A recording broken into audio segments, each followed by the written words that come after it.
Welcome back to the channel. In this video I'm going to walk you through on how to update app in Geo set top box. So to update an app on the Geo setup top box follows these steps, and in this video I'm going to walk you through two different methods you can use to update app in your Geo setup top box. Let's get started. So the first method is to update app via the Geo store. So let's get started with that. The first thing to do is to turn on your Geo setup top box and connect it to the internet. Then after that, open the Geo store app from the home screen, then navigate to the my app section, then find the app you want to update. If an update is available, you will see it on the update button. Select it, then wait for the update to complete. Then after that, then launch the updated app.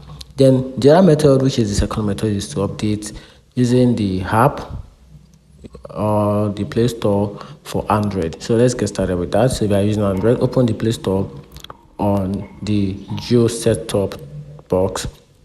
Then after that, click on your profile icon, which is at the top right corner.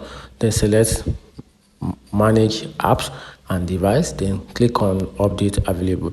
Then locate the app you want to update and select update, and wait for the installation to complete, then reopen the app. And that's how you can simply update app in Geo set top box.